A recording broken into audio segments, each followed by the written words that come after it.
Hello and welcome back to another edition of GNAT-TV's In-Depth series. I'm Andrew McKeever and I'm here today with Representative Becca Balint. She is Vermont's congressperson in Washington, D.C. It is a great honor to have her with us today on Monday, March 24th.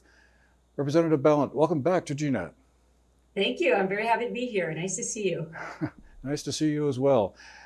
As I'm sure you all remember, Representative Balint served as a member of the Vermont Senate from Windham County from 2015 to 2023, and as Majority Leader from 2017 to 2021, and also as President Pro Tem of the Vermont Senate from 2021 to 2023. And she was elected to the U.S. Congress in 2022 and won re-election last November. Representative Balint, it's been an interesting start, I think. At least that's one way of putting it, to the new session in Congress. I guess I just wanted to ask you to kind of get us started, sort of a broad general question, I guess. What is your biggest concern about the direction and policy initiatives so far in the two-month-old Trump administration? There's been a lot of stuff thrown out at you folks in Congress, but are there a few things that really stand out as being more worrisome than others?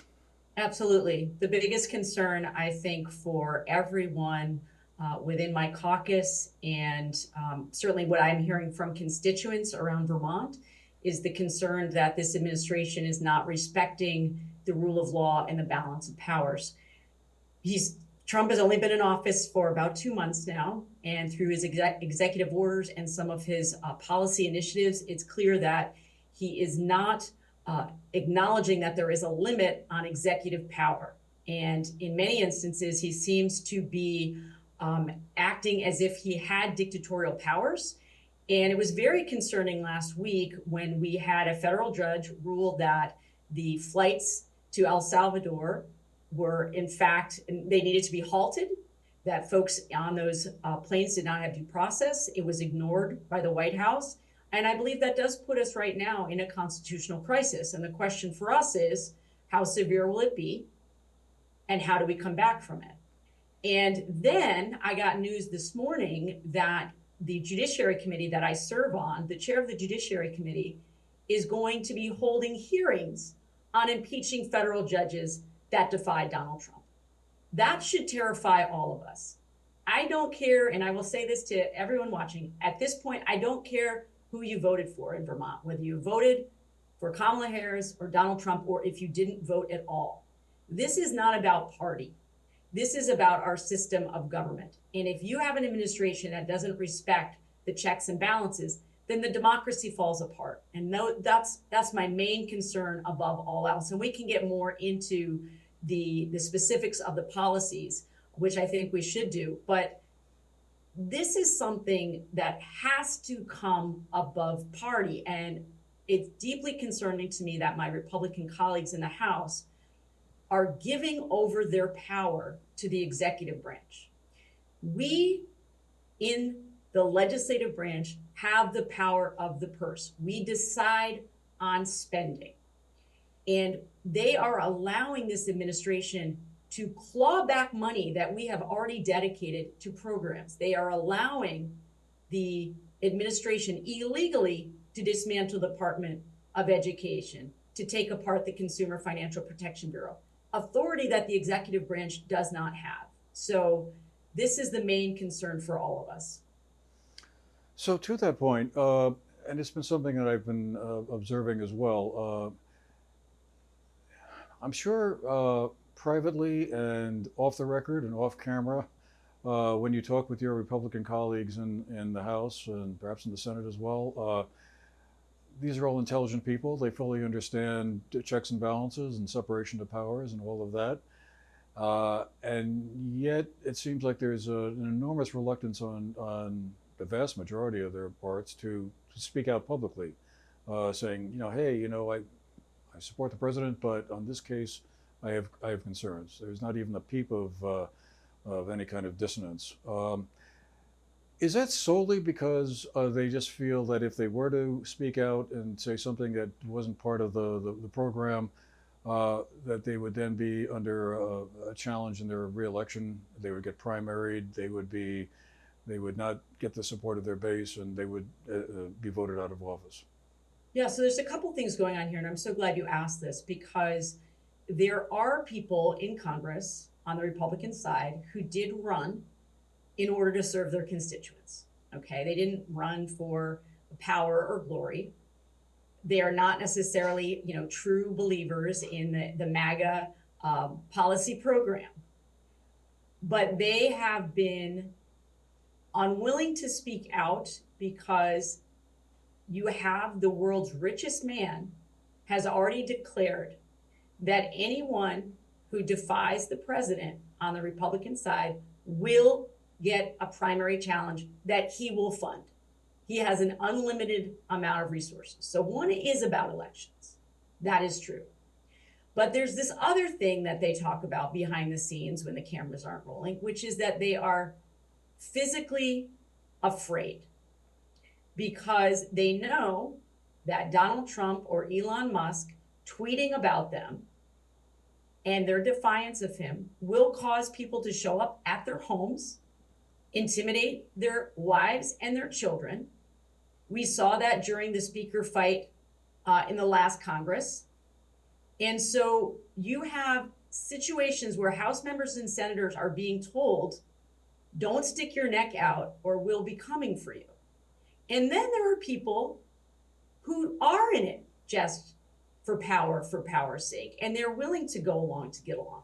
This is a moment that requires incredible courage from our elected officials, from citizens. This is not a time to bend a knee.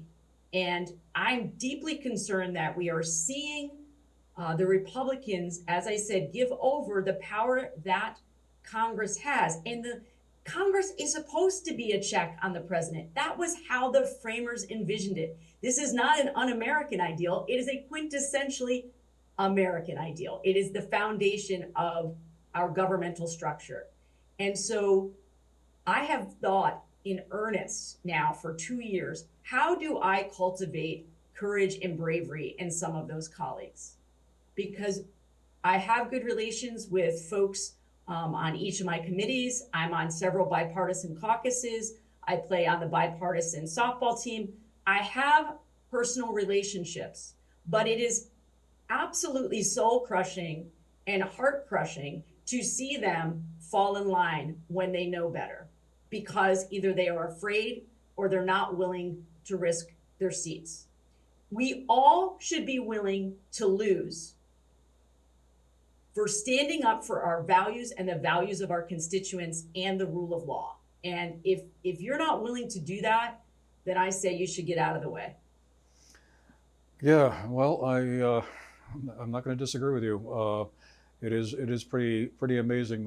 I'm old enough to remember Republicans like Howard Baker and Everett Dirksen and even George Aiken, who probably would have. And Jim Jeffords. Jim Jeffords, who would have been, I'm sure, quite shocked. Horrified. He would be horrified. But well, it's an interesting question. I've been kind of wondering a lot about that. But we have several things to talk about. Now, I just wanted to move on real quickly back to actually the point you started with. Andrew, can I just say one other thing?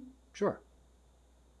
They are lying to their constituents in the interest of keeping Donald Trump happy.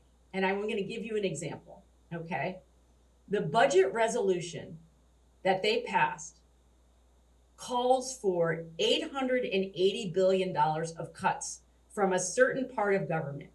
We know that that can only mean over $800 billion being cut from Medicaid, because that is where the money is in that part of government. So when they direct cuts to it, they're directing cuts to Medicaid. And they are literally lying to their constituents about that vote because they do not want to run afoul of Donald Trump. This is also so disgusting to me because we are going out as Democratic members talking to our constituents who voted for Trump, talking to the constituents who tend to be Republicans and saying, here's what's actually in that budget blueprint. Here are the risks. And again, I don't care who you voted for. I'm going to stand up for Medicaid, Medicare, Social Security, the things that Vermonters count on. And I am enraged that they continue to go on TV and lie to people about what those cuts are. And another question then would be, if they were successful in finding $800 billion or whatever in quote unquote cuts or waste, fraud, and abuse or whatever, what happens then to that money? That just goes out of the budget and that means it's less money that has to be financed through taxation or whatever? Oh, no. It's going to a massive tax break for the very wealthy. That's why they're looking for the so-called waste, fraud, and abuse savings, because they want another massive tax breaks for the extremely wealthy in this country. And not only are they taking from people who have, given into programs like Social Security, who depend on programs like Medicare and Medicaid. So people who live on a fixed income, taking money from them to give to the wealthiest in this country who don't need a break. But they are also giving more back in tax breaks to corporations that is going to drive up our national debt to the tune of over $1.4 trillion. These are all so-called fiscal responsible Republicans who for years have said, we will never vote to increase the deficit. And except, of course, when Donald Trump directs them to do it, and then they all forget about their values that they've had for decades, because they are all bending a knee right now to one man. We have no kings here. We have no kings. But it's sickening. How do they explain that to their constituents? I'm thinking to the states where they come from. They're saying we're going to cut money, and it's what? It's going to. Do they just say, well, and your taxes are going to go down, or your benefits are going to be fine? How do they explain it to their constituents? Well, one, they lie and say that they're not going to touch Medicaid, Medicare, or Social Security. Then they say that you're going to benefit from these tax cuts. Let's say you get a small percentage increase back when you're getting scraps and everybody at the very top are getting the bulk of the benefits.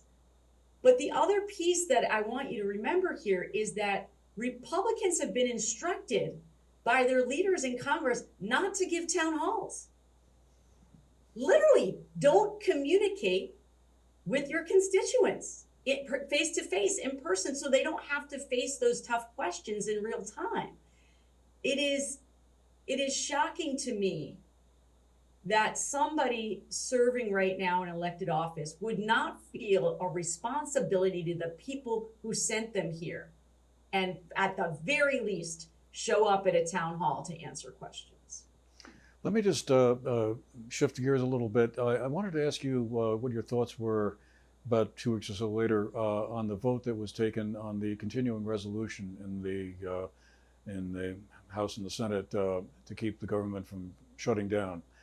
You and your Democrat colleagues in the House voted almost as a bloc against that measure. It still passed because the Republicans have a 3 or 4 seat majority in the House, and over in the Senate, then the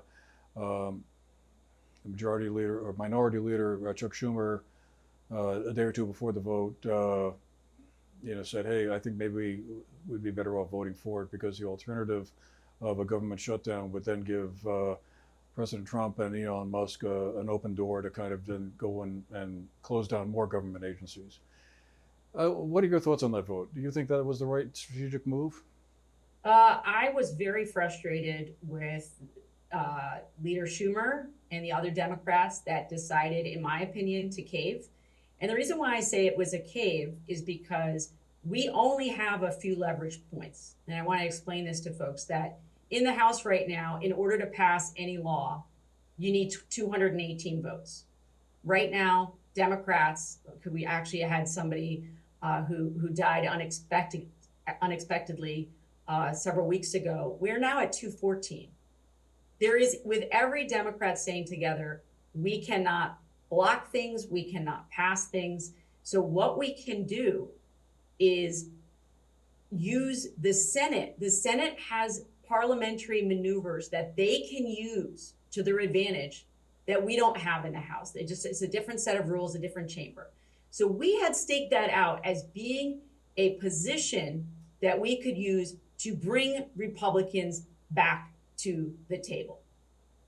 And we sent the Senate a very strong message from the House. As you said, we only lost one vote, and that one vote was not a deciding factor. Okay, so we kept our coalition together. And then Schumer, in my opinion, gave up a very valuable negotiating tool. Are government shutdowns a good thing? Absolutely not. But Republicans were counting on Schumer to accept their package. They didn't think that he would take it to the brink. And right now, we as Democrats, we need to play hardball because they're playing hardball with us. And I believe that a government shutdown would not have lasted that long because Americans would demand that government reopen, because all of the services would grind to a halt. It would call into question, whether the agencies that we rely on for goods and services would stay open. But we have to be willing to use tough tactics right now because the stakes are so high. And when people say, well, it will give them more power, the CR, the continuing resolution itself, gave them more power. And now you've got Democratic names on it, which I think was a tactical mistake. So the idea that had there been a shutdown, it would have given them a free rein to kind of go and even create further chaos, you feel would have been. Look, we have chaos risky. right now. Chaos is reigning supreme. I don't know if you saw the news story this morning about the Secretary of Defense inadvertently including a journalist on a confidential, supposedly confidential text chain.